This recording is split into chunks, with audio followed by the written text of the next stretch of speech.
Hey, welcome back to another episode of Renee, Ruth, Real Estate, and I'm your host, Fred Jackson, and I'm with the star of the show. Fred makes me feel like a million bucks. I'm with the celebrity.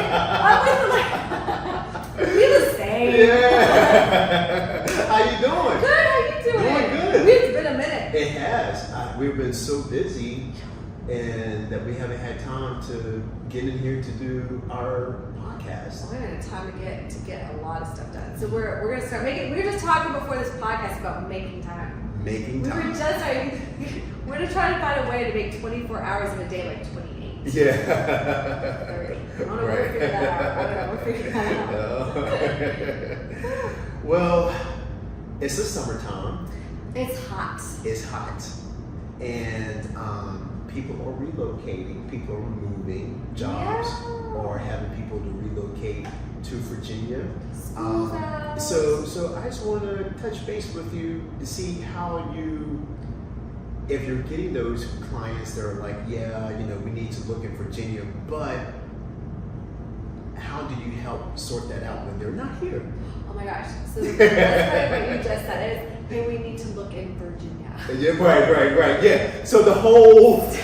Are you throwing a dart? Right. So then you get this lead come in and they're like, oh, I like this house. So you start talking to them and you find out they can live anywhere. Right. They like the state of Virginia for all these reasons. Right. So we're looking in like Stanton, Roanoke. So they give you this list of cities that if you were to drive all those cities to show property. Yeah. I mean, you there's no way. Yeah. So I could have said, I only work in Lynchburg, let me know if you see something here. But, Fred, if you didn't know this, but I think you do, as a agent in the state of Virginia, we can help someone buy anywhere in the state of Virginia. We can't get into the properties without assistance sometimes, but you can help them buy anywhere. So because the market had shifted, and I'm now looking for a different client base than I had before. Like the client base before was a pandemic client base. It was just this fast hustle, all these buyers. And it was actually kind of sad because the first time home buyer was kind of kicked out of that market too because it moved too fast. Yeah, right. And so then we thought, when it slows down the first time, and then we were thinking the first time home buyer could come back, and now the rates are so high they can't. Like the first time they're getting the shock right now. Right. So if you're a first time home buyer who's got, on the lower end of a budget, hang tight, the market will shift. Right. So I had, I always say in this business, if you want to find your clients, you've got to move with the market, you have to pivot. So I was like, maybe these are my clients, because it wasn't like it happened once. Like I'm getting multiple people coming from out of state. Some of them moved first, not even in Lynchburg. They were, staying, like the most recent one, he was staying in Roanoke. He'd actually been making offers on places in West Virginia. And then he called me a year ago, and then he called me back a year later. Hey, are you still doing real estate? Yeah, do you sell in Roanoke? I can. Can you meet us there? We want to see some houses. And it turned out it was Friday, and I had nothing on books. I'm like, yeah, let's go. Because I had a feeling. So I'm listening. What I learned from the first guy that I moved like this year, and he was coming, he went to Christiansburg, Waynesboro, and we worked virtually on different places for over a month. And he was in the state, like an hour and a half from here, with his parents or family property. And so he was driving, 2 hours to Christiansburg, Blacksburg. He's doing these drives and going to these properties. And then he'd let me know what he thought. And like, I'm calling and finding someone to get him in because I'm not driving, I'm not driving us that way. And so he finally, we tried to offer, but every time he got there, like at $250,000 was his range, they were all garbage. Meanwhile, I'm here showing properties in that range, and they're not all garbage. Right? And I'm like, it's definitely, the values have gone up and it's shifted. But I'm seeing what he's looking at, and I'm hearing the agents telling me the deficiencies of these properties, and I'm like, man, I really think we could get you something in Lynchburg. And wouldn't you know, I found them one on Link Road, and they turned it down, and it sat because it was on Link Road.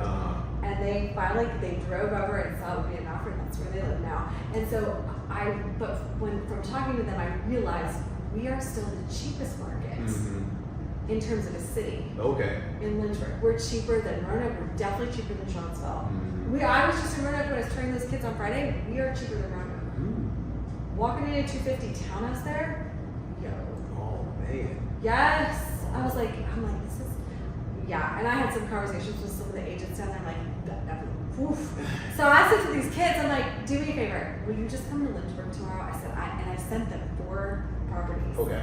I was like, hey, come to Lynchburg tomorrow. I said, I think you get more bang for your buck.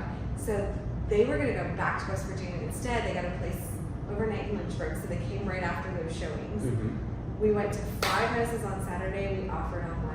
They got another Lynchburg. We're just like, but something told me, because like, no, here's the thing. Again, it's the way that you think. Because I could have got that call, do you sell in Roanoke? I could have said no. Because I don't have I'm not in the Roanoke MLS. I actually had an agent yell at me. Because I couldn't get in. And she had Supra, and you can give these like one-time passes for Supra, and the system was down. So we stood outside that townhouse for 30 minutes, and she wasn't answering her phone. And there's a coded lockbox there, which apparently no one's giving the code to. And I'm like, do you want to sell this house? So then, and I kind of were leaving, and she's like, she goes, hey, there's a guy that lives around the corner. He's gonna come over. I'm like, you could have told me that 30 minutes ago. Like we're leaving. And she goes, well, you could have got your MLS in Roanoke. And I was like, no, because that's the thing. I'm not wanting to sell around the state. Right. But because of what I learned from that first guy moving, we are still better bang for your buck in our neighborhood. Yep. And in terms of the culture and what the city offers, like Lynchburg is that small enough but big, and like they compared cities, and we offer the mountains and the hiking and the river and we offer more than those other cities. And so, yeah, it's been, I would say, in the last 3 months, I would say half my kids have been like this. Yeah. But that's because, I wouldn't have been doing that business if I hadn't thought outside the box. Right, that's right. That's the secret. Think outside the box. Yeah, that's right. And, during the pandemic, we definitely had to do that. A lot of places, that's when the whole, the curbside pickup. And, did you remember? You had to survive. So carry out booze. Yeah. So I'm like, I can't put this in my car. Right? Yeah, so it was just one of the things where, trying to look on, the positive side, of all situations. That's what it was. The pandemic taught us how to think outside the box. So you're utilizing that. How do you talk them into Lynchburg per se? Okay, so Northern Virginia has, you got DC, and you can go hop to Maryland real quick. Then you got Central VA, and then you have Southwest Virginia, like the Roanoke and then you got Danville. So how do you, when they say they're looking in Virginia because for whatever the reasons are, like you said, how do you get them to Lynchburg? So it's interesting because that's not always my end game. So when they all came in and they wanted to look in those other cities, I'm like, go look. And I was like, and many of them said, we still want you to represent us if you can. And I said, yeah, it's just going to be trickier to get in to some of the properties. But if I have to pay someone to open a door or whatever. And I made some really cool connections with agents in other cities doing this, which is also awesome. Like, how good to know other agents. It was awesome that way, by having to do this with them. I met people in these other areas, and I said to them, like, look, man, if you ever need a door open here in Lynchburg, like, I'll return the favor. You know what I'm saying? Because I think more agents are going to have to work like this. Oh, yeah, absolutely. So when I wasn't trying to get them to Lynchburg, it's just, and that's the thing, like, I don't think as an agent I'm ever thinking of what they should do. Like, I'm never like, oh, they need to do this. Until I only think that way once I've looked at the landscape and that truly is the best thing for them. So like, that's what was so crazy, is that every one of them, Lynchburg truly was the best thing. It was like, obviously I'm selling it, and it's easy for me to sell because I'm not a native. So I'm like, oh, I get it. Right. I'm not from here either. Right. We're in the South. All the things. And then, like, when you say you're not from, they're like, oh, okay. Like, there's like and that's what's so crazy. I was telling this coaching in South Africa. You guys are listening, what's up? And I was telling them, I'm like, you're sitting next, they're in this auditorium and their cohorts in the company, they're sitting next to each other. And in another environment, those would be your competitors. You're vying for, you think you're vying for the same market. Right. And I was coaching them like, you don't get it though. Your unique set of things that made you an agent, your former work history.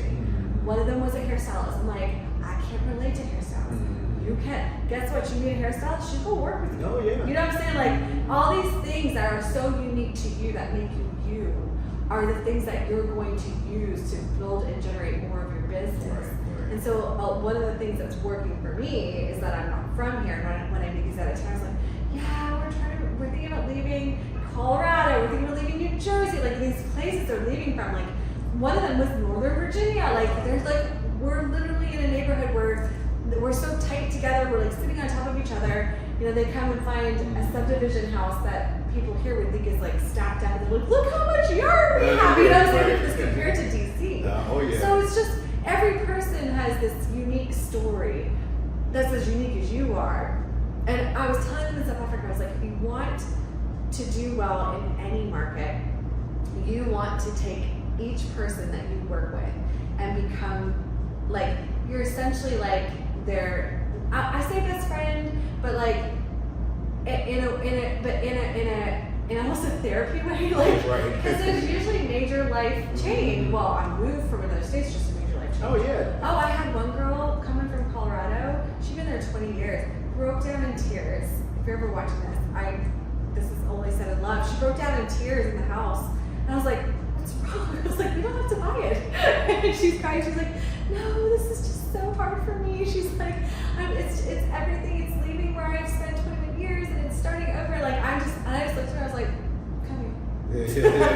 Yeah. Like, I give her this hug, and her husband's like, "She's just been having a really hard time with this," and I'm like, so then it became nothing about the house, and we spent like 30 minutes talking about this move for her, and how hard this was, and me being like, I get it. Like, I couldn't imagine leaving Lynchburg now. I've been here 21 years. I feel like I'd be like that going back to Canada, even though I'm from there. It'd be like, wow.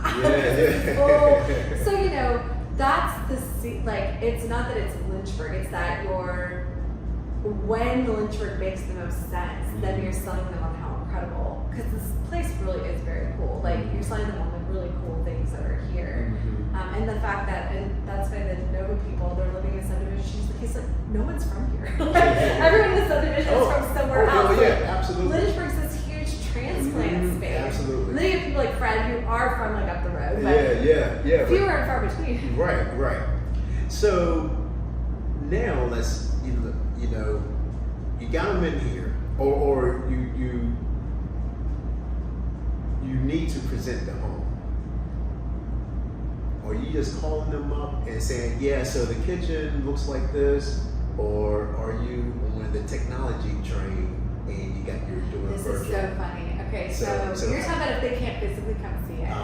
Okay, so a lot of these people have to come. So there's only two kinds of clients when it comes to tech: those who do and those who don't. And the ones who don't are usually the ones that have to feel a place. Like, I have to walk in to see how it feels. Okay, if you need that, I can't tell that for you. Right. So yeah, you have to come. You're gonna have to come here. Yeah, you're gonna have to get on a plane. Like, whatever you gotta do. Like, the one guy that came from Nova, he's like, I've got one day to find a house. And here's the thing, and Fred, I think you'd be good at this. I just kept saying, it's gonna work out. Did I know how it was gonna work out? No. Right. And this man is freaking out. He's like, everyone's telling me this isn't even possible because his house was under contract. He's like, I have to find somewhere to go. They said no one's gonna take a kid. He's just saying, like, don't worry. I just kept saying, I'm not worried. It's gonna work out. I know how it's gonna work out. I had no idea. But I kept telling him it was. And guess what? It did. He came in, we had 4 houses, wrote an offer, got accepted. Like, and that weirdly, the house had been on the market for like 2 weeks, and there was nothing wrong with it. I literally said to the agent, like, why is this not under contract? She's like, it was the.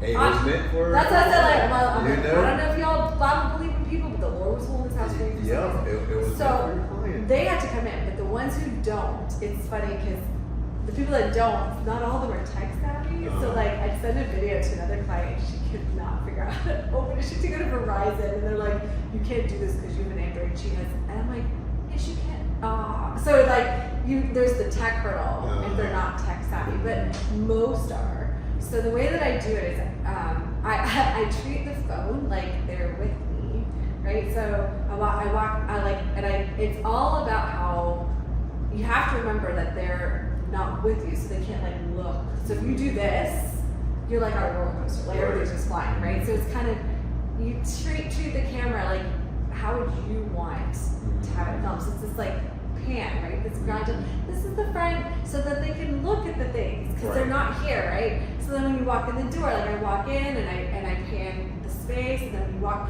like it's almost thinking like how a videographer would do that, and try not to be like Blair Witch. Right. Like, thankfully the new iPhones have a stabilizer on them, which is yes. So, and that helps tremendously. But then when I go in rooms, like I'm notating things that you couldn't see. So like I walk in and I notice that there's like wood rot on the door from walking. I'm like, you guys, you see this? It's like you got some wood rot here. I was like, you scraped or painted, or you know. Right. So as I'm looking, I'm seeing deficiencies that they would have seen in person that you wouldn't necessarily see on a camera unless you come, or they sit there and zoom, right? So I treat it like, you know, here's the room. I'll be like, okay, so if you look at this, these electrical outlets are dated. I'll be like, there's someone ripped something off the wall here, so you've got some drywall missing. Right. Like I'm showing them the issues, and then I'm talking about the places we go through. I'm like, wow, this room's a little tight.